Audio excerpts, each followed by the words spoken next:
We are live. So we're just gonna, and Melissa's here. Hey, Melissa. What is that? What is she on? I can't see her anywhere.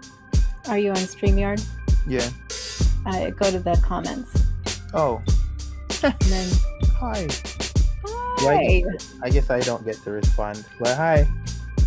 You can chat in there. You can post a comment. I don't have that option. Oh, you don't? Mm-mm. Interesting. So after her hi guys, it's just blank white all the way down.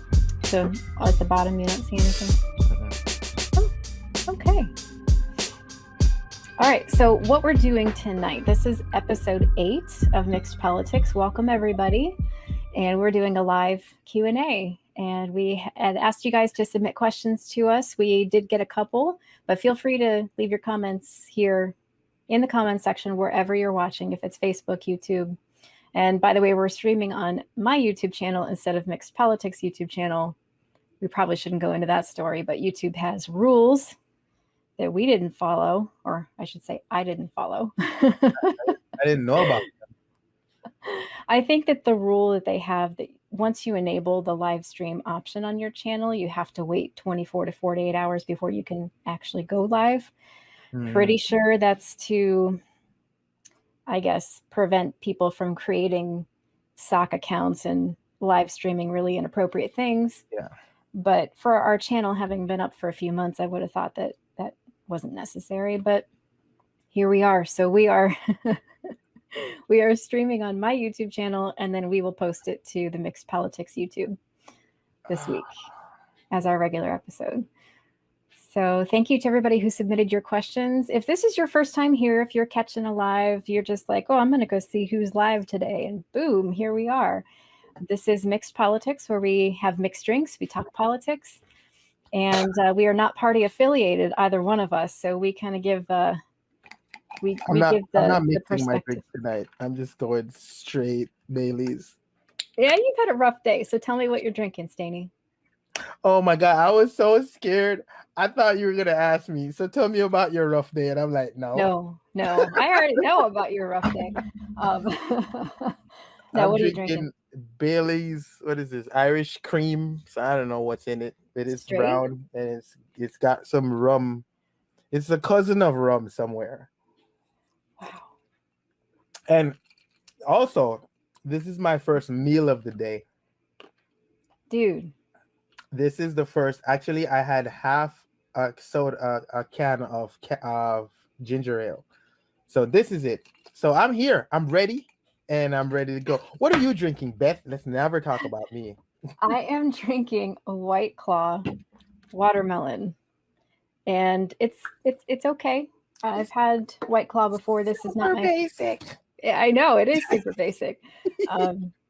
Yeah, I kind of ran out of some of the alcohol in my house. I haven't replenished yet. So, yeah, I got my second COVID vaccine this week.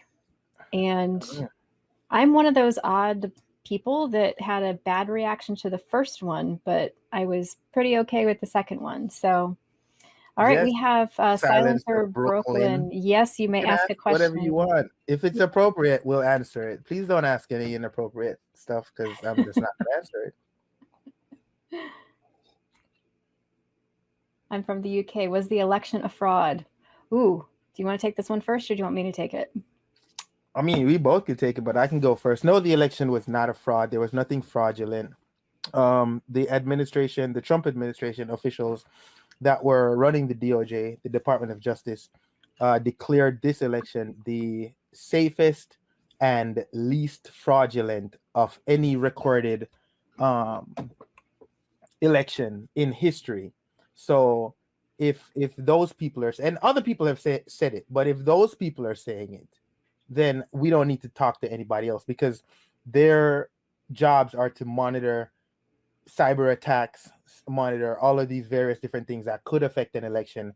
And they were like, yes, attempts were made by outside adversaries, apparently Iran and China and Russia, obviously, because, you know, that's their pastime.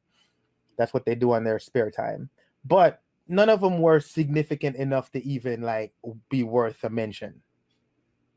Yeah, I think that a lot of people are conflating a lot of different issues. So when we're talking about the election itself being a fraud, there have been some instances of voting that was not maybe within a relative or an acceptable amount of scrutiny. So we have different election rules in every state. And within those states, they're run by counties. They have local people, local citizens that are checking the ballots and checking the signatures. So there is some room for there to be mistakes made. But in order for the entire election to be a fraud, we have to have a massive, wide scale lot of fraud. And that's not what we saw with this. That's impossible when you have each state running their own election. Yes, exactly. So we're talking about different ways. It's not like one centralized election where you could just attack the system. They would have to successfully attack 50 systems. Whoever was doing the fraudulent actions. And that's impossible. Mathematically, it's impossible. And it's also impossible to have said that every other election that was on those same ballots was okay, but that the one national presidential vote was fraud. That's just not, yeah. So it doesn't make logical sense. It doesn't. So the indication to prove that it was not a fraudulent election is that the only one that was contested was one of the votes that was on an entire ballot full of local issues. And every other Senate seat and local seat was accepted as completely valid. So we can't, if there's one ballot with 50 different things that you're voting on, you can't say that one is bad and the rest are okay. So, but that was a good question. The issue that I'm having with the and I'm not going to stay too long on this because this is a topic that it's like somebody asking, is the sky orange? And then I'm going to have to try to convince you that it's blue. I'm not going to do that. I'm not going to sit here and do that. Not any amount of my time. But the issue is that and people would say that the Democrats, and it's weird, they can't even use a correct verb. The Democrats caused voter fraud, or I don't know, instructed, enabled, did. What verb would you use to enact voter fraud? Whatever. But let's say the Democrats did that successfully and got Biden to win and didn't get Trump to win. How did we leave, as a country, Mitch McConnell in, Ted Cruz, Lindsey Graham? Like, why wasn't the fraud successful in getting those people out? Exactly. We can't have. Now, the next comment is, how did Joe Biden get over 80 million more than Obama, even though Joe Biden did nothing? Those numbers aren't accurate in the question, but I get what you're saying. Joe Biden didn't do nothing, first of all. I voted for Joe Biden. I don't like him. Okay. So it is possible to vote for somebody that you don't like. And a lot of people in this election voted for him, even though they didn't like him, because they hated Trump that much. That's just the way elections work in America. You vote for, if you're lucky, you vote for people that you like. If there's nobody that you like, then you got to vote for the least worst option. And more people thought that Joe Biden was less bad than Donald Trump. Okay. But Joe Biden didn't do nothing. I think the Violence Against Women Act is definitely something that he did in his time in government before becoming president. So the crime bill was also something that you might appreciate. He also did that.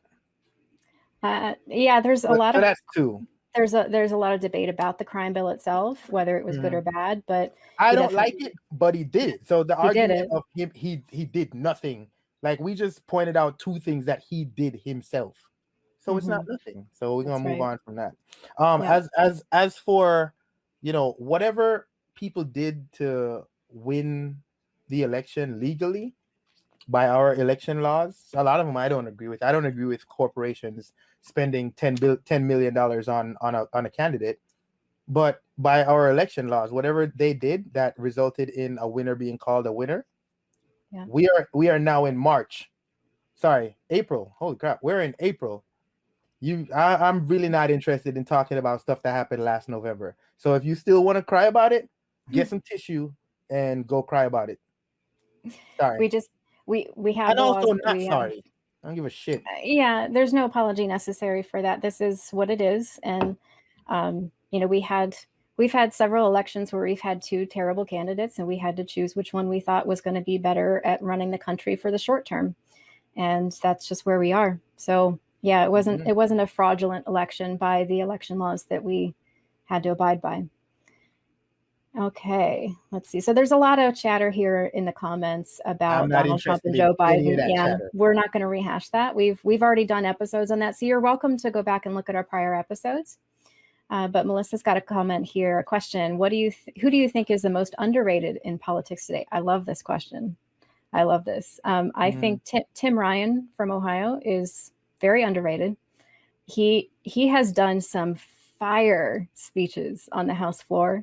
He's from the Youngstown area, so he's very well versed in blue collar workers and what they need, and he's very pro union. Unfortunately, there are a lot of constituents that he has that are not pro union, so he's having a little bit of a challenge getting some legislation through that would help. But he has given some wonderful speeches, just completely calling out the rest of the politicians in that room. I think a lot of us are disappointed that politicians aren't more candid in how they feel. Tim Ryan is a candidate that speaks his mind, and I agree with a lot of what he says, and I think he's very underrated. Most people don't know who he is. Stainy, do you have one? No, because you know why? And I don't, because I was thinking about people while you were talking, but I don't, because I don't like this kind of question personally. And I appreciate Melissa, she's wonderful. Because she is wonderful. I think because it's questions like this that results in the current state of politics that we are living in right now. It's like, who do y'all think is the most underrated in politics today? That sounds like a question between like two sports fans. Like, which wide receiver do you think is most underrated today?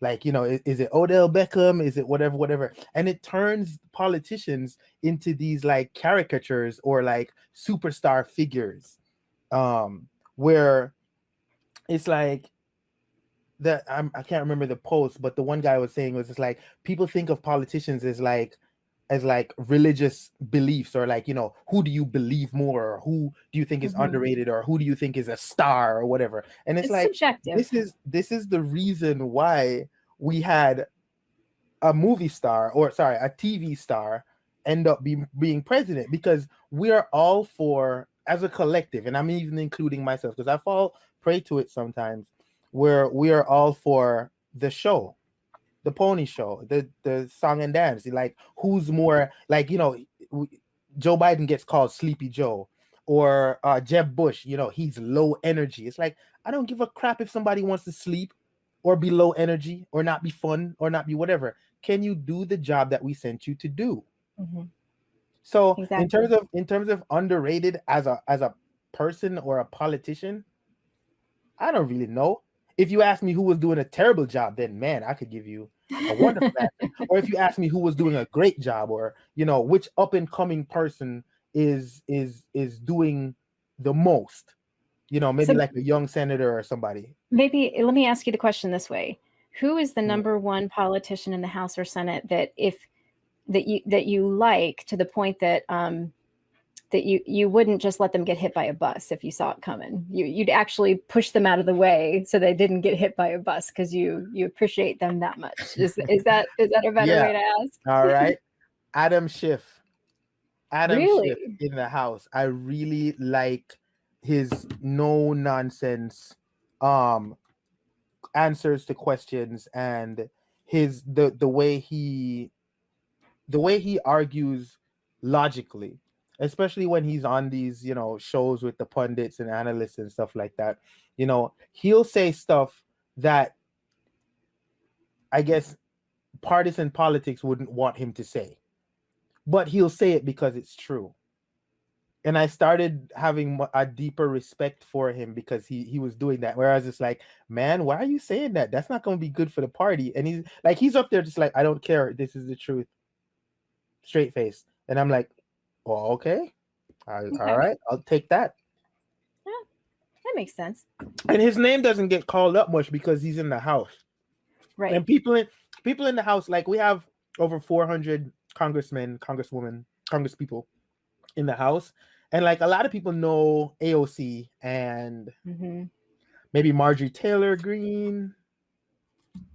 People know her. Like Super. people in the house don't really get like Jim Jordan.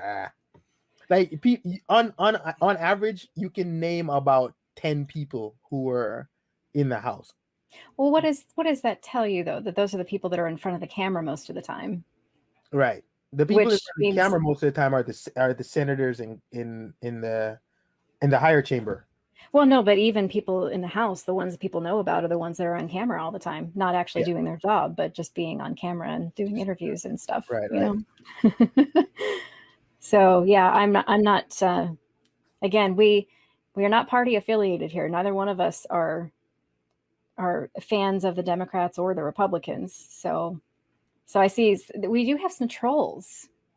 Stainy, we've made it. We've got trolls, man.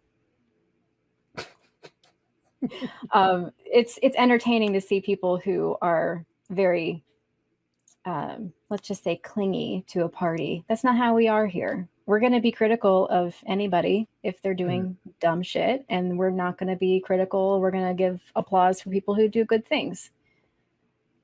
So let me ask you a question.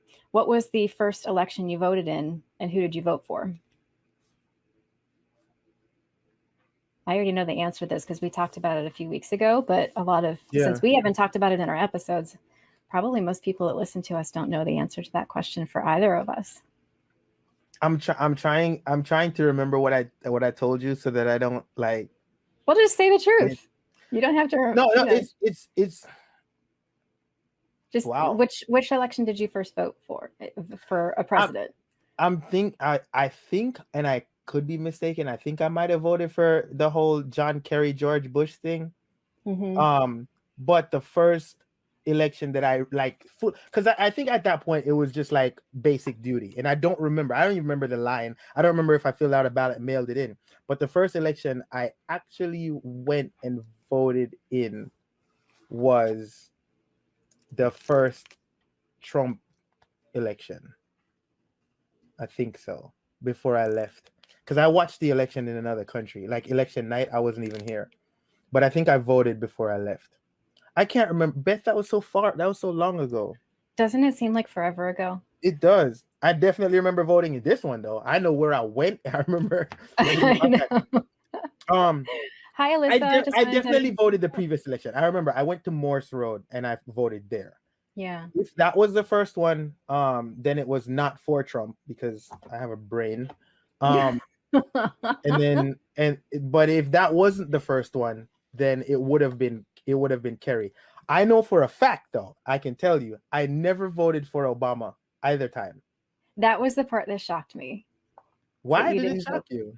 Just because I think it's just assumptions people make, because I thought because you know so much about politics, I assumed that you had voted in those elections. So, and just a lot of people think too, they'll be like, oh, he's black and it's the first black president, so it's whatever. And I was just like, no, I've read the policies that were trying to, off the time.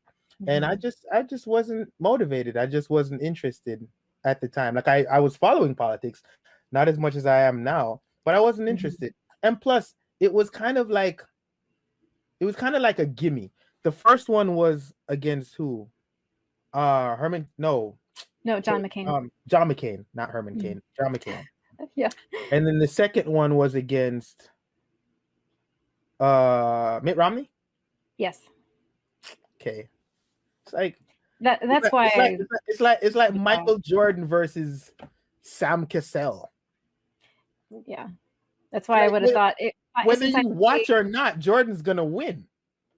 Well, I don't know. Mitt Romney had a decent shot. John McCain, not so much. I think he probably would have had a better shot if the economy hadn't crashed. But yeah, I have to admit, the first election I voted in was in 2000, and I voted for George W. Bush. I was a hardcore conservative back then. And that's why I have a good perspective on not just how Democrats think, because I do lean left of center, but I used to be a conservative Republican, diehard conservative Republican back in my college days. So I was in that world. I know the talking points. I know it because I lived it and I felt it at the time. So I voted for George W. Bush in 2004. as well. But 2000 was my first presidential election that I voted in. Wow. And yeah, who were the was it John Kerry and George Bush? In 2004, yeah. In 2000, it was 2000? Bush and Gore, the one that was contested, and then Oh, we didn't know who won until December of that year. yeah. Mm-hmm. And that's so funny. And that wasn't too long ago. That was only because we're old, 21 years ago. Right. It's only 21 years ago. But like people who are, I guess, maybe new to politics, they're just like they expected this previous election to be done, like, you know, Friday morning or the same week or the same day or same night. And it's like we had an election in the past 2 decades where we didn't know for a month and a half or 2 months, Right. until Janet Reno decided to muck it up and Wait, just tossed it to Georgia. The Florida debacle. oh, that wasn't Janet Reno.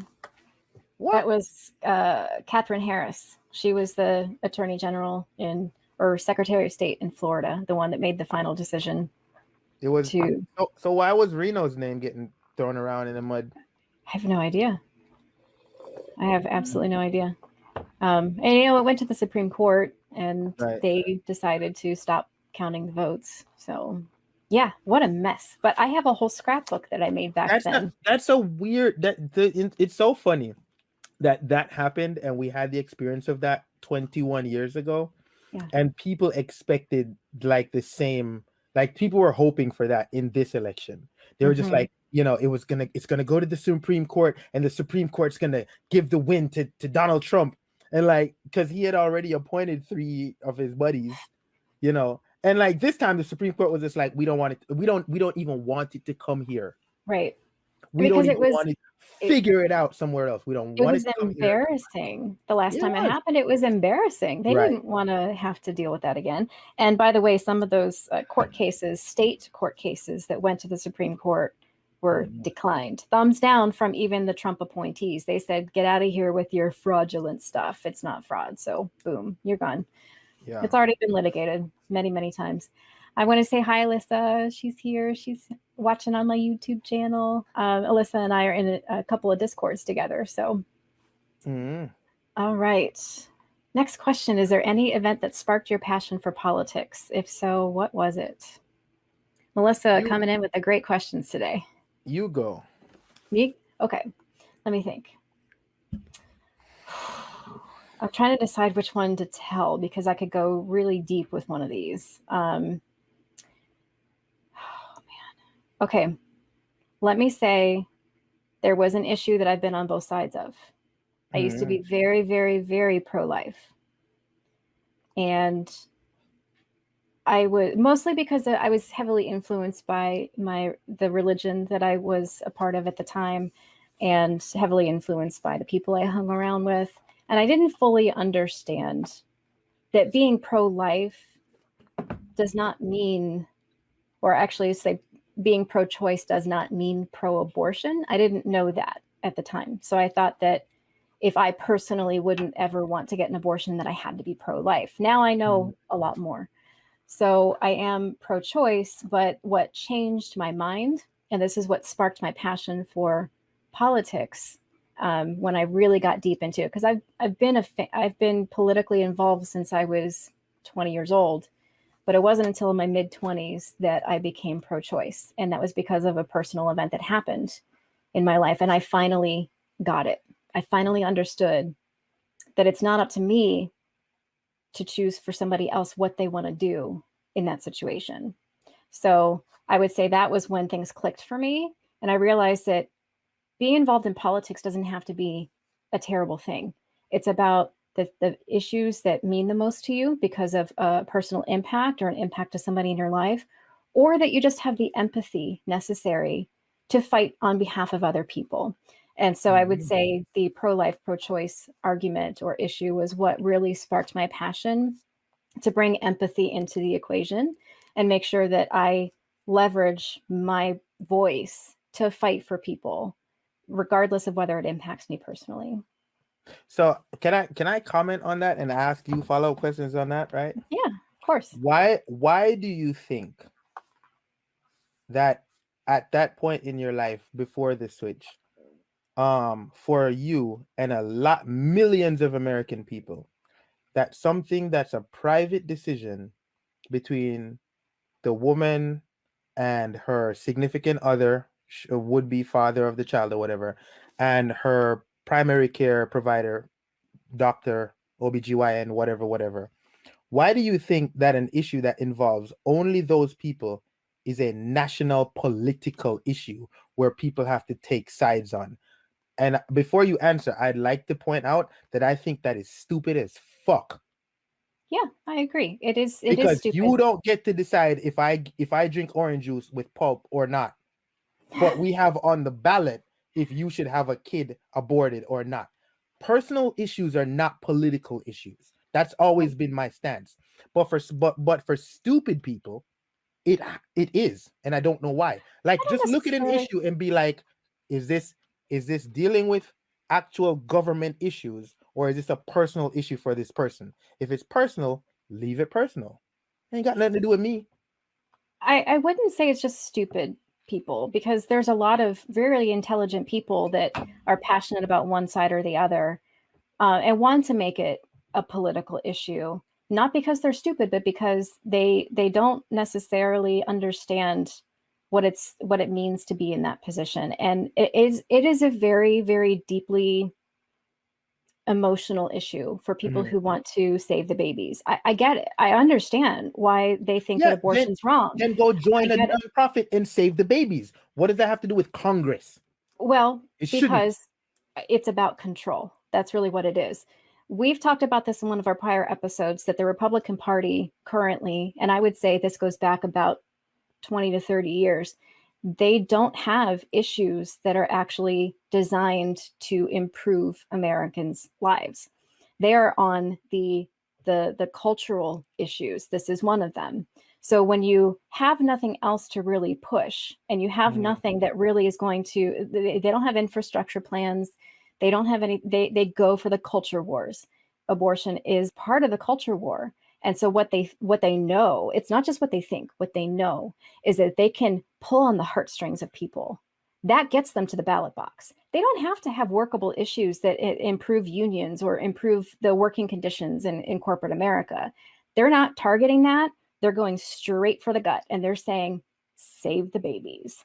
And this does Mhm. not have to do But with that's my saving that. babies. But see, and that, let me tell you why I call those people stupid, and I'm gonna stick with it, because there's a political term that's called useful idiots. It's political. It's, how can I make you serve my cause without it being benefit to you at all? And then you rush to the poll and go serve my cause. If you want to look at it, if people are online, just Google right now, useful idiot. Wikipedia will tell you it's a political tool. So Mm-hmm. these people are using idiots to gain their thing. And so the politicians think they're idiots. So why shouldn't I? That's the difference, is that I don't think that they're idiots, but the politicians do. That's a very good distinction to make. They do Yeah. think that they're idiots, and they really exploit their emotional. Mhm. They exploit the emotions of this issue, because they Yeah. know it gets people to the ballot box. So I guarantee you, any of these politicians that are making a big deal about being pro-life, I guarantee you that more than half of them would probably go get this procedure for their teenage daughter if she ended up pregnant, unwed. I guarantee you they would, because it's not about what they personally believe. It's about what they can Mhm. exploit to stay in power. It's about control. And so somebody has just asked, what's my view on abortion?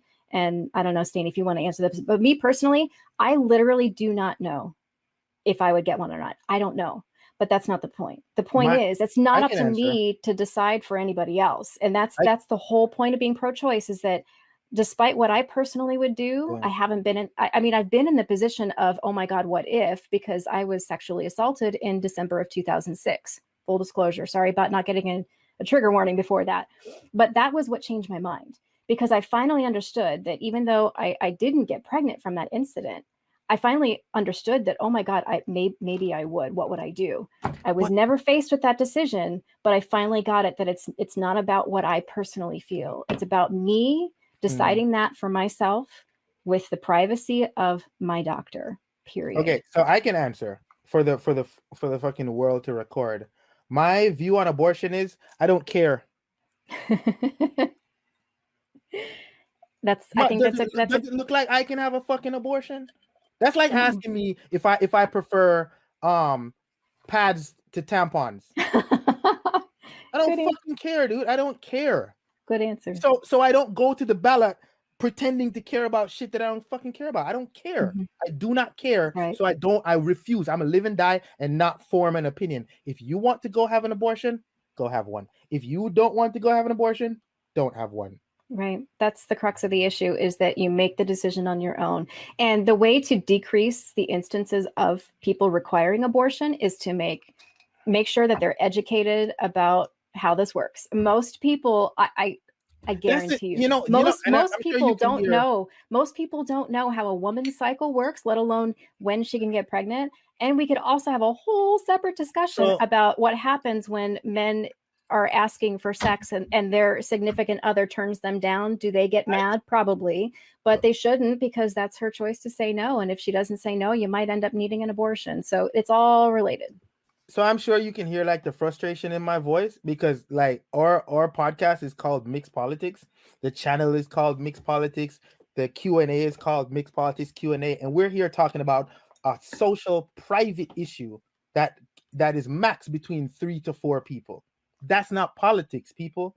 That's how they got you in your brain thinking dumb shit. It's really, really frustrating and annoying. It's like when if a policeman shoots an unarmed person in the street, and then there's an uproar, and then there's riots or whatever, right? And people come in and people are giving their opinions or whatever. You have people that look at that and they're just like, oh, I don't get into politics. What part of this motherfucker got like shot somebody is political? It shouldn't be political. That's murder. That's not political. Right, exactly. What makes it political is the media. It's frustrating to me to see that America takes issues like humanitarian crisis and make it political. Yes. Abortion, make it political. Police excessive use of force or murder of unarmed citizens, and this is like, oh, it's political because one party decides to stand up for people and their lives or whatever, and the other party is just like, you know, let's use these useful idiots. If you find yourself asking questions about people's preferences on private and or social issues when it comes to politics, you are who American politicians refer to as a useful idiot. And you can stop this yourself. Right. It's about just turning inward to what would I do? And that's all that matters. What would I do? I don't need to be worrying about what other people would do. Hi, Kristen. Hi, Angie. Thanks for joining us. Just to cap off, it's just like, you know, oh, I don't, people in the weirdest statements, it's like, I don't believe in gay marriage, or I don't like, all right. Oh, I don't believe in the Easter Bunny. My kids do. Mm-hmm. Some people believe in the shit, some people don't. That's not political. Right. Keep it to your damn self. Nobody else. You know what I mean? Fuck.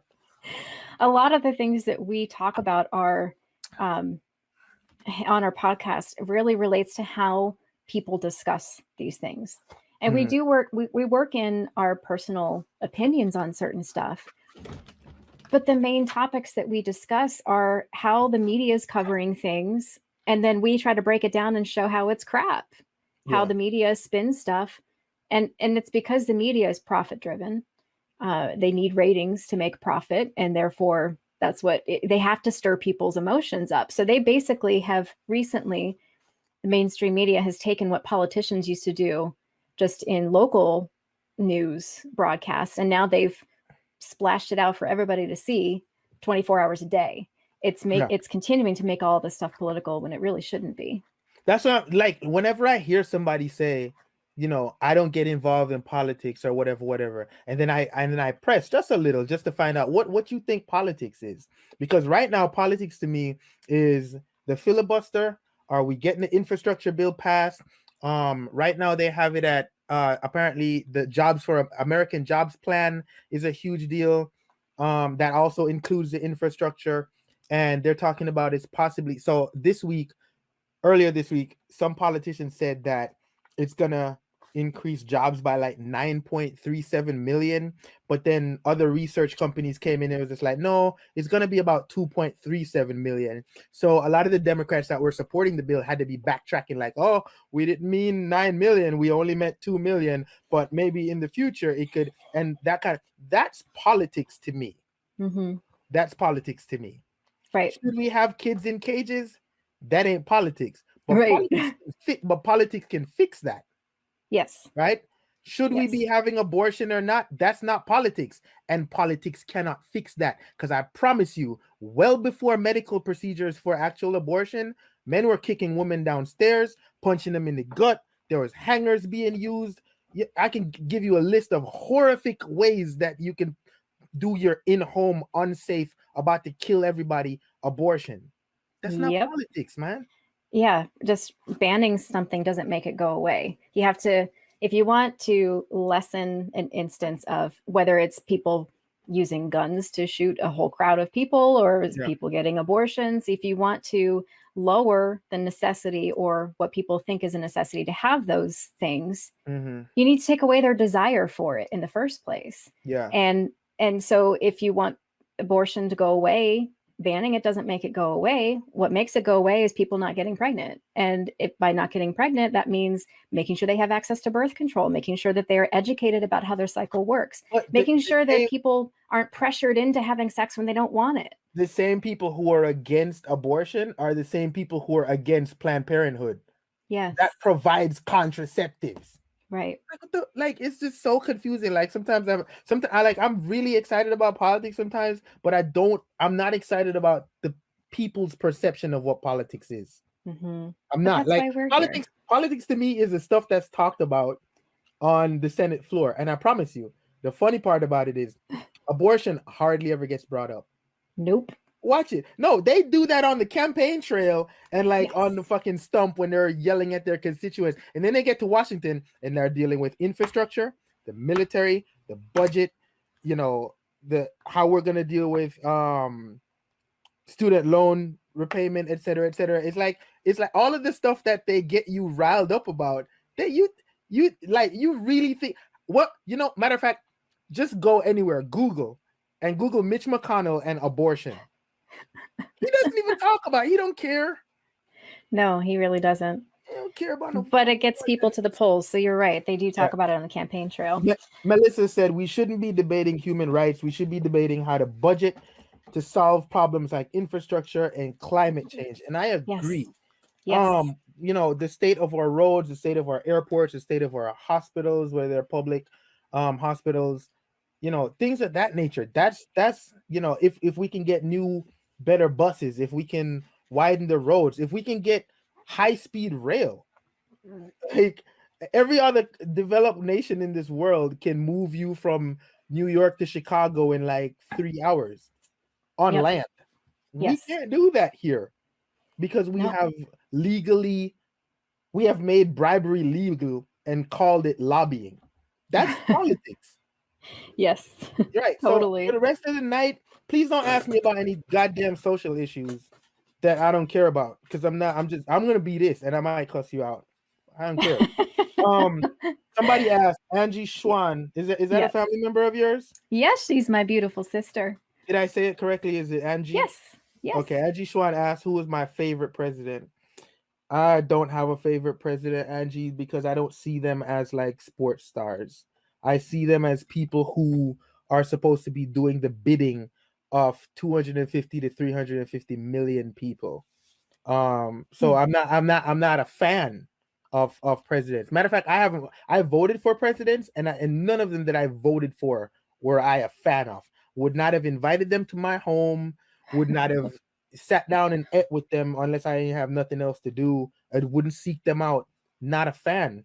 But historically, if I were to choose one, because you're asking the question and I have to answer, Eisenhower. And and people would look at that and be like, oh, he's a Republican. It's like, yeah, he was a Republican when Republicans were liberal.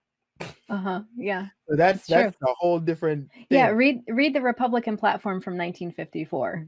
Yeah. Or 1956. Sorry, it'll shock you. It's all about getting immigrants to come, because they got Einstein to come over, and like, but Eisenhower, and it's for one reason.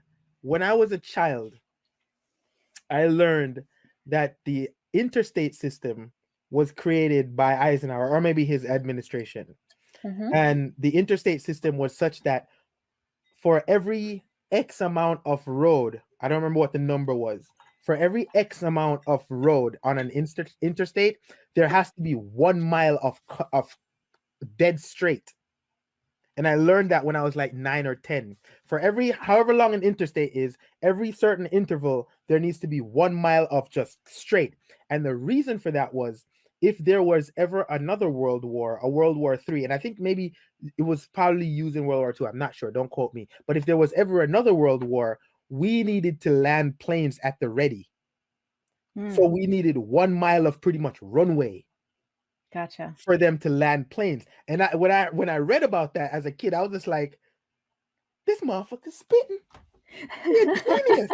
He literally turned the whole country into a fucking runway. That's awesome. Like, you won't have a problem refueling. You won't have a problem landing, or there's a trouble or whatever. Just land it under the highway. And I'm like, bruh, no one else thought of this anywhere in the world? That guy's a star. This is the kind of stuff that we should be using the infrastructure bill for. So anybody who's talking about the implications of the infrastructure bill being just something way too costly for us, and it's not necessary, it's liberal pet projects. Well, Eisenhower built the infrastructure that we use every day. Yeah. Amazon would not be able to deliver packages. FedEx would not be able to deliver packages in 5 days or less. If we didn't have an interstate highway system. Any airplane on any highway in America. I never knew that. That's pretty awesome. If you think I'm lying, Google it. I was like, what? That's pretty awesome. So hardcore. But that's just because, despite what party they belonged to, they wanted to improve America. Want to make the country better. Yes. Right now we have a party that is too scared to make the country better, and another party is just like, no. Mm-hmm. Exactly. You want to give all the kids nutritional food in their schools? No. Yeah. Just no. Why? Because it'll increase our taxes. It's like, when in history has taxes ever gone down? In the history of this country. Under Reagan. There ever been a time? Under Reagan, yeah. Under Reagan? Mm-hmm. Oh, so the taxes went down under Reagan, but the national deficit and the debt went. Do you want to know why? Because he basically pork barreled his way into those tax cuts. He was bribing people, saying, "I'll give you this pet project if you do tax cuts." So yeah, Who's your favorite president? Who's my favorite president? This is really hard for me to answer because I have a couple, and I get what you mean by not being like, being a fan of presidents, because you're right. They should be above that. We should be voting for people that are willing to do the job. And I kind of think that Joe Biden is like this. Call him Sleepy Joe. He can sleep all fucking day if he wants to, because he's not out there making headlines. Yeah, he's doing the job. That's what I want in a president, is to just put head down, do the job, not be standing in front of cameras, grandstanding all day long. So can you imagine that Joe Biden has not been on one golf trip since January 20th? Obviously, he's not working. Right. I'm surprised. But so it's if I'm going to go the route of the president is a person who does the job, does not make headlines, just his purpose is to guide the American people. My favorite is Jimmy Carter, because that's exactly what he did. He is a very unpopular president because he didn't get flashy things done.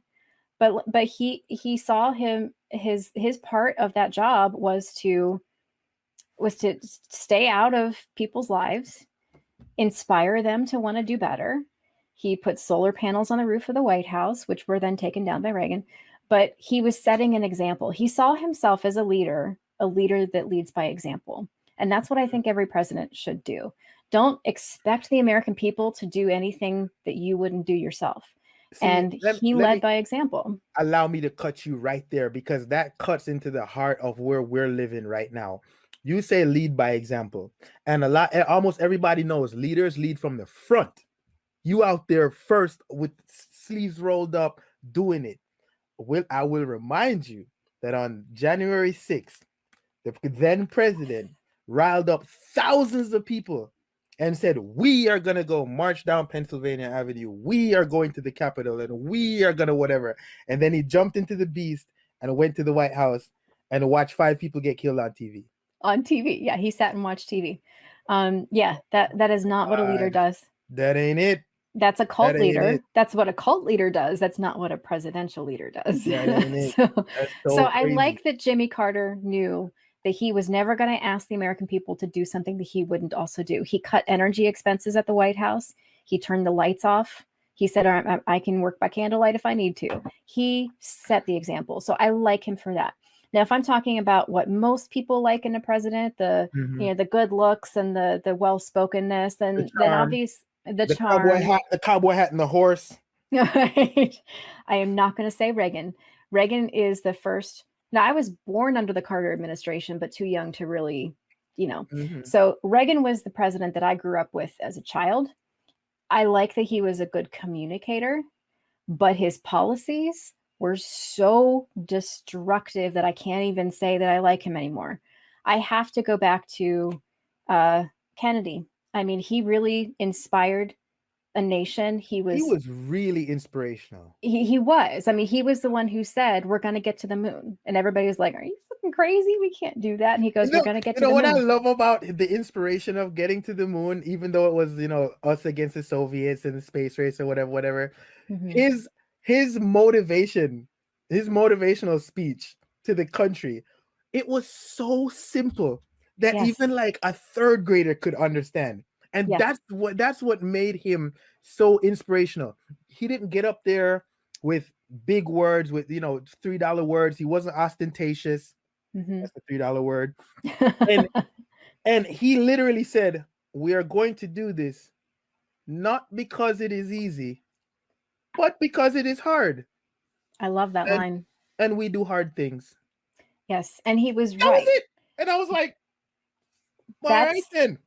That's the inspiration that people need today, I think. And that speech has been floating around on social media for the last couple of years because people look at things and say, oh, that's too hard. We can't do that. And Kennedy was the guy who was like, we do things because they are hard. They're hard because that's what America wants to be. That's who we should be, is the country that does the hard shit before everybody else does. And now we're the ones who are like, well, we can't do that. We've never done that before. Most of the reason. And wait, let me give you the talking points. Where are we gonna get the money? Right.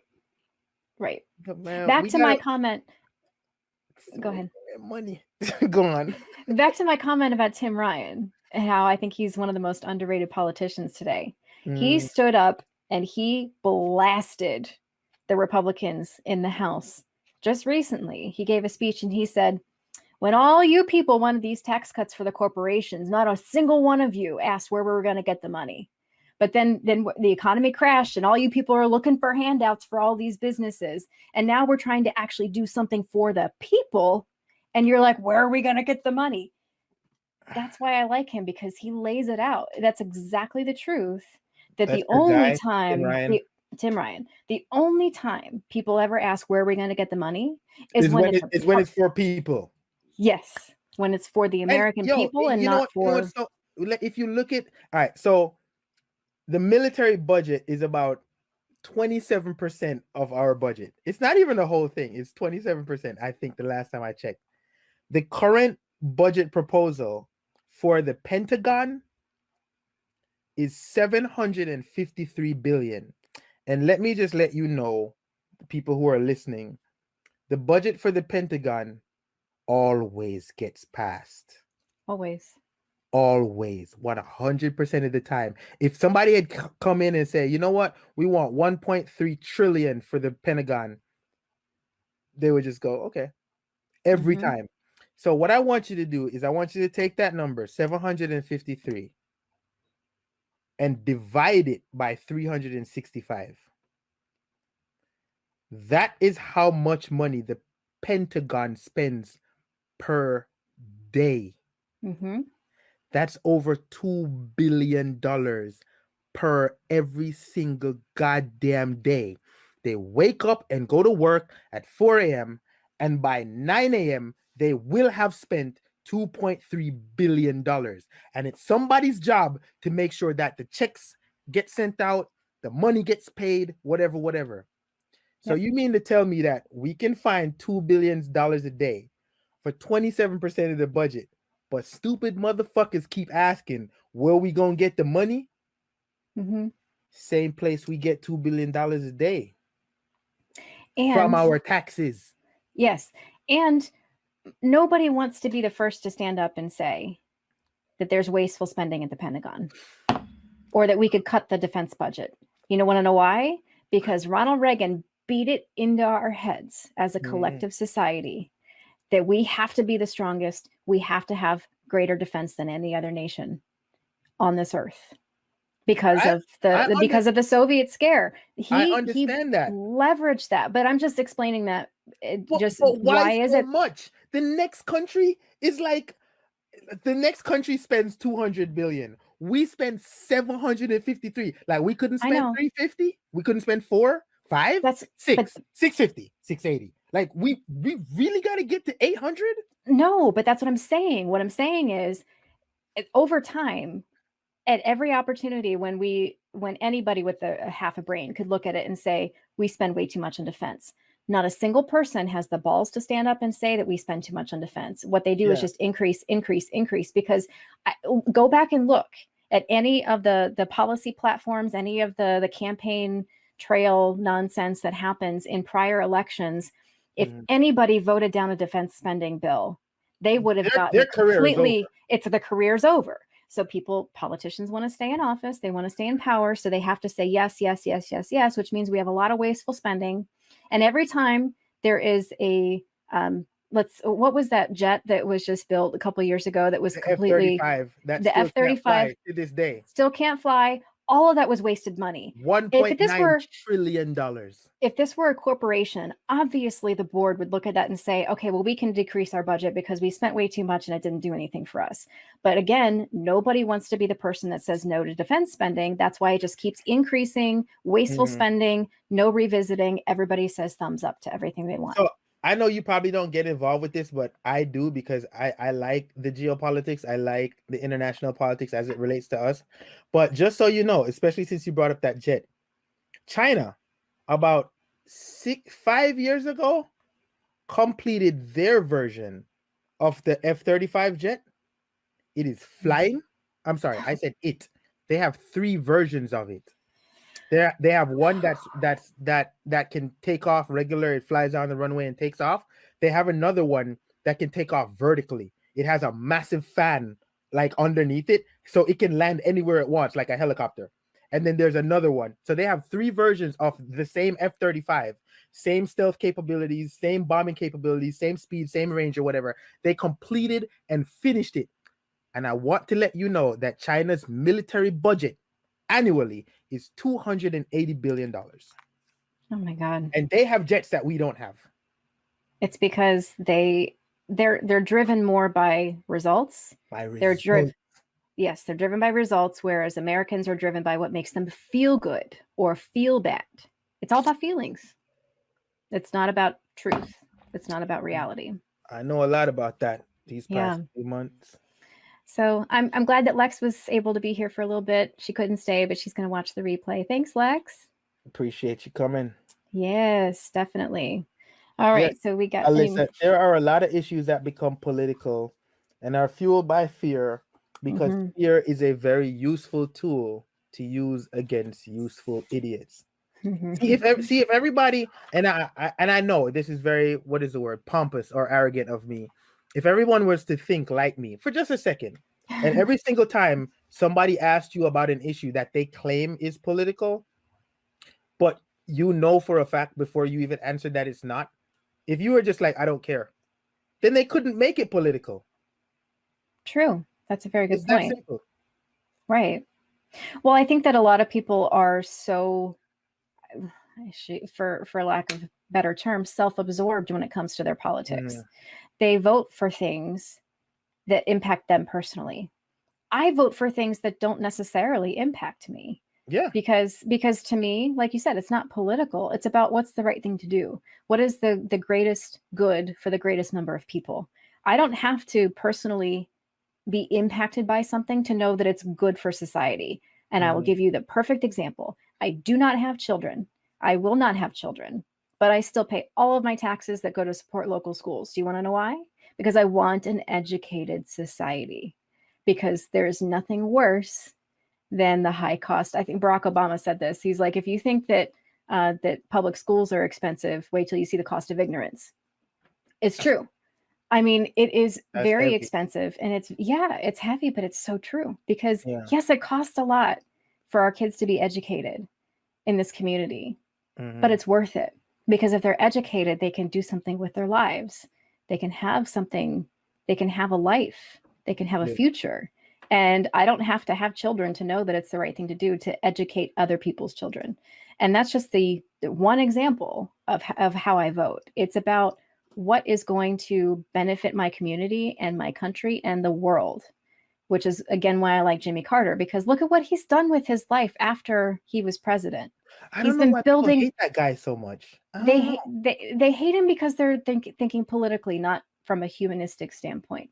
And he's a He was the one that human. gave up his peanut farm, He right? gave up his peanut farm to be president because he didn't want a conflict of interest or even the optics of a conflict of interest. And we So just he had a gave. president that was forcing foreign diplomats to stay at his hotel so that they could milk the Yes, coffers I and don't enrich like his that. pockets. That's so Right. wild. Exactly. So Angie had another question. Do you guys think we can regain our global standing with Biden, or did Trump ruin it for good? That's a good question. I think that it's not going to be within Biden's term that we're going to regain our standing. I think it's going to take time because Trump did a number on our, but he wasn't the only one. I mean, there were some things during the Obama administration that really harmed our reputation. Yeah. There were things that George W. Bush did that really harmed our reputation. So I think that Trump was just the most recent example of what happens when you just have a large child come into the room and just start grabbing people's shit and taking everything. Then everybody's upset and everybody knows that there's no rules. Also, so, he was the loudest. That's the thing. Okay, he was the loudest. So let's go back further than your question, Angie. We had weapons of mass destruction that we were looking for, and that apparently had nothing to do with 9/11, because if you remember, out of the 27 hijackers, I believe 19 or more were from Saudi Arabia. We have never dropped a bomb on Saudi Arabia. And it's like, hey, we have empirical proof that the people who killed 3,000 of our people are from Saudi Arabia. But then we go over there, we put on gold chains, and we King Salman and whatever. We have never held them accountable. They killed Khashoggi, and just to jump back, Jamal Khashoggi. Yep. They killed the journalist, and it's just like, well, Trump was just like, well, we don't know. They said it's not him, and then Biden comes in there, and Biden's opened up the investigation. It's like, yes, it was y'all, but that's it. It was hey, we know it was you guys. That is it. No sanctions, no nothing. And we're quick to sanction Iran, and we're quick to sanction Somalia, and we're quick to sanction whatever. We just throw out sanctions. But when it comes to the king of OPEC, when it comes to Saudi Arabia, can't touch those guys. And it's a problem for me. So we had that situation where it's like, all right, so these people bombed our country or flew planes into our buildings. And what we did instead was bomb Afghanistan. And it's like, hey, the Saudis crashed the towers. Yeah, but we're gonna go to Afghanistan. And then it's like, well, we're in Afghanistan. Well, we got all these troops over here, and ain't shit in Afghanistan except poppy fields. My dad had a little pissing contest with Saddam Hussein, and he lost. And I don't like my dad losing. So I tell you what, I heard they got weapons of mass destruction. Let's go in there and kill 1.3 million Iraqis, civilians. And we did that. So those things lowered our standards way before where we're at now, or standing, sorry. Those things lowered our standing in the global community, especially when you have the president of the United States, George Bush at the time, getting up on a microphone and going, well, those weapons of mass destruction got to be somewhere.